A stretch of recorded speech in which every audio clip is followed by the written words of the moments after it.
family types is the first topic I would like to touch on.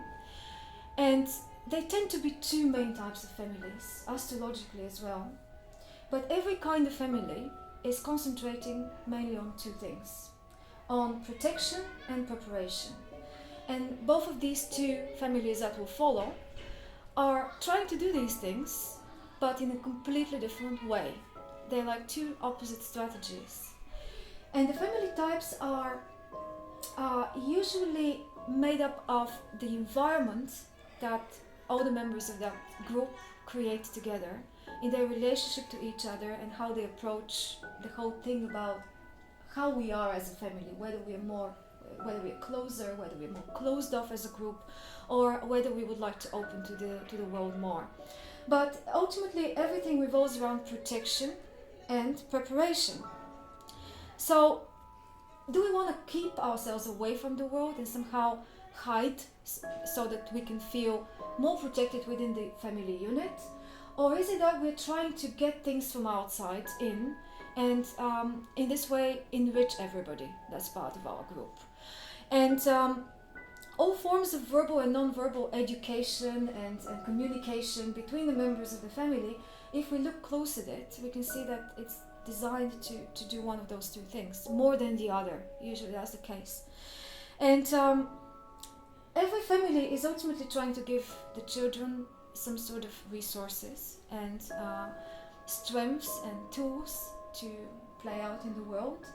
But whether it's more open to society or more closed off depends on certain also planetary significators. And now that we're starting to speak about this astrologically, the first type of family is called the Uranian family.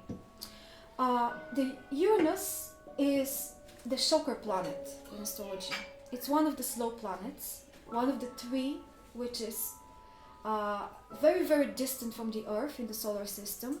It was discovered in the 18th century, so it wasn't part of traditional astrology, Uranus. Uranus is a new factor, it's an unusual factor that came into play in astrology a bit later.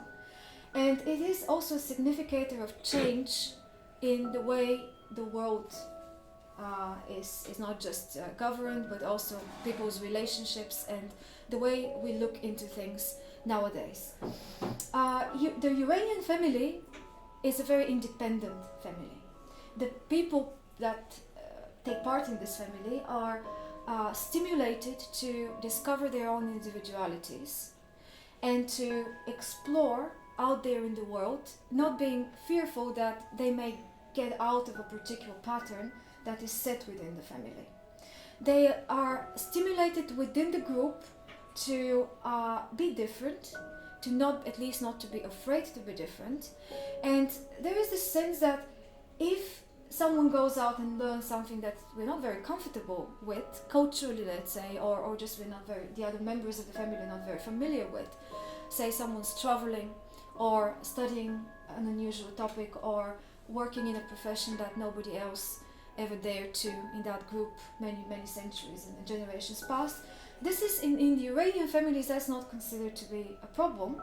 To the opposite, it's something that may bring a new wave of enthusiasm. Maybe it will open the door to expansion, and then we can all be more prosperous, presumably, if we are giving ourselves this push to not be afraid of the world.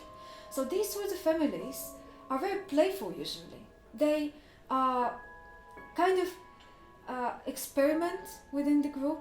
They are more mobile, they're more mutable, and there is something like a male energy, predominant energy, which is in the environment there.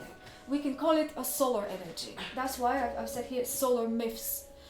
The myths or the stories that predominate in those families, the examples that are given to the younger generations how to be someone that's successful or someone that's doing well in life, are very, very usually connected with personalities back in the family that were prominent in one way or another. Somebody discovered something, or somebody was so smart that they managed to, beat many others in a competition.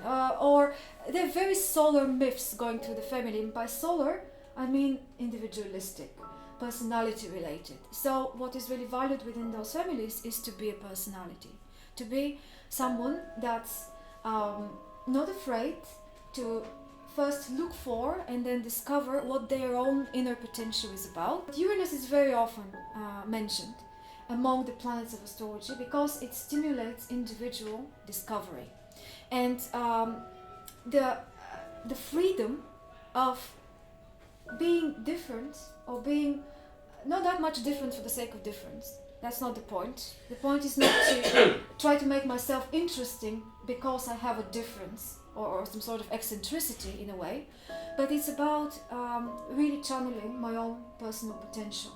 And within Uranian families, it is very common to even give as an example one of those members that tends to be a bit more maybe smarter, maybe eccentric, maybe adventurous, and to brag about that person.